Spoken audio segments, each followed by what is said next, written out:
What is up, everybody? Welcome back to the channel for another video. Today what we are going to do is we're going to talk about a question that got posed to me in a Facebook group, and that was how much game drive is too much game drive, if too much game drive is a thing. So let's go ahead and get into it.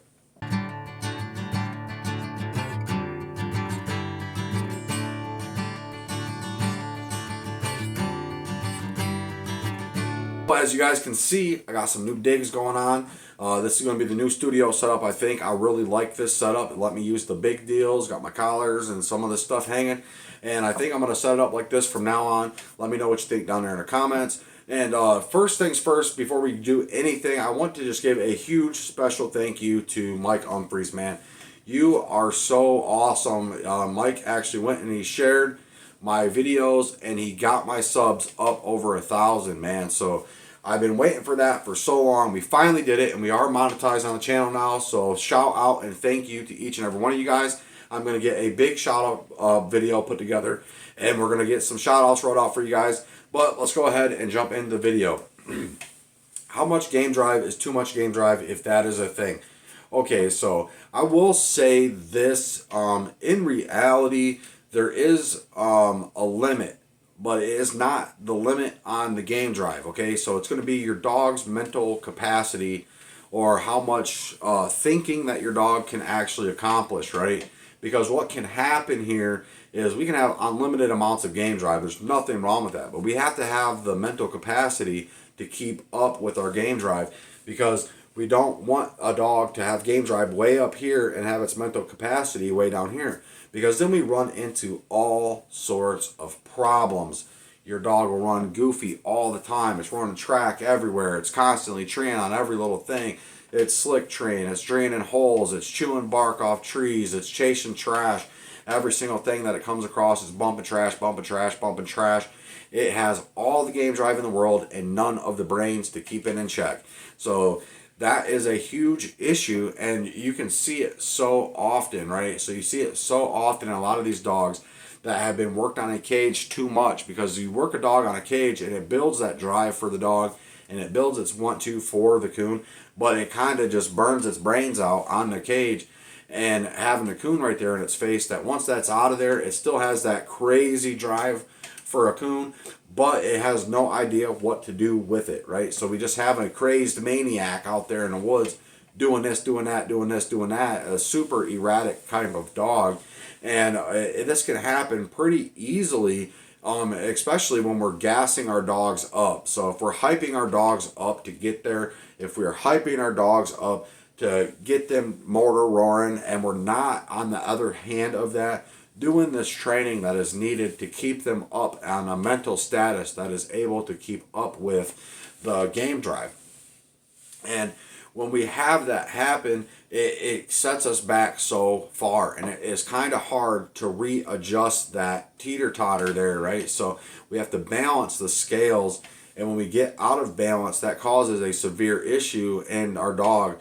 Behaviorally, hunting wise, listening wise, like anything that you want to say. When the dog's game drive gets out of hand, everything else goes out the window, and it's kind of hard to fit anything back in there once we've consumed and piled it up so much game drive. Now, a dog with a massive game drive and a lot of brains is going to be great. It's going to be a phenomenal dog to have. It is going to check almost all your boxes, usually 9 times out of 10, right? So for the most part, that is what we are looking for, is a dog that has a high intellect matched with a high game drive, because then they don't miss a beat, they're on track, they're striking up, they're not lollygagging, they're getting treed, they have it, they're accurate, they're leaving the trash alone, they're being obedient, they're doing what we say, they're listening to what we have to say, they're on the same page as us. They have it all the way put together. And I think that the way that my channel is designed and the way that I've rolled my videos out, which have kind of been erratically, but the information that I've gave you guys has kind of been to nudge you and push you in the way of putting a dog together that has a pretty very high game drive and is also a pretty smart dog. And when we get those two coupled together, that is a severely deadly combination of intellect and game drive, right? So we have something there that is a complete package for a lot of people, and it is a well-rounded, well-adjusted, well-performing dog pretty much across the board, and that's what we're looking for. And sometimes we can have them down here on a level, and if we have this well-adjusted, well-balanced dog that's got enough game drive and enough intellect, we can push that dog up a level, and its game drive and its intellect will go up, and we can push it and push it and push it and push it up. And what happens a lot, I think, is guys will have the game drive here, and then they skip the intellect, and then they would do some more game drive, and then they skip the intellect and do some more game drive, and then all of a sudden they have this dog that is so lopsided. Now, I've talked about extremely lopsided dogs.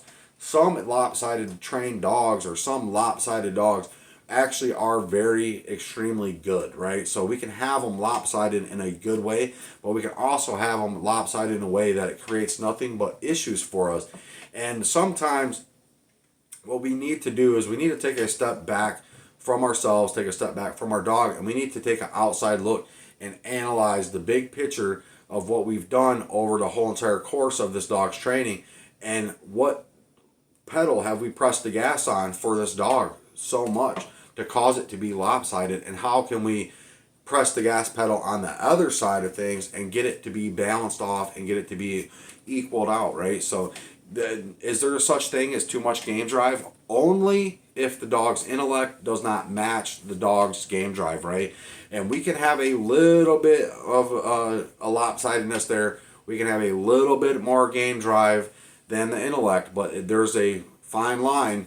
When we cross that line, we give ourselves a lot of issues that are usually hard to remedy, right? So we get a lot of issues that a lot of guys will chalk up and say, this dog is done, I don't want this dog anymore. But we have to be able to tame that down, draw that back in, put their intellect there to match up. Because what we don't want to do is we don't want to have a dog that has a extremely high motor, right? So like a extremely fast-paced dog that is constantly just blistering all over the woods and just running 100 miles an hour, and it also has this extreme exuberant amount of game drive, and it is just rocket shipping through the whole entire woods, and it is just lighting the woods up for no reason, because it has no sense in its head to actually accomplish something that it needs to be accomplished. And we get to a point to where a lot of guys will just cut this dog off and go, yeah, I don't want him anymore.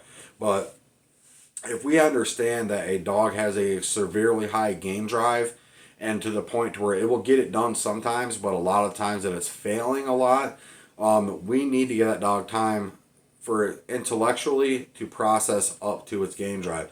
Or we need to give that dog something that it can work in a way that benefits its mind and benefits its intellect, and make it smarter to where it actually gets back up here to a level to where it's balanced again. But with that being said, you guys, do not forget to get down there, hit that like and subscribe button. This has been just an awesome week for YouTube. I'm liking what I'm seeing here, so I'm going to keep it this way for a while. But y'all know what it is. Y'all keep them treed.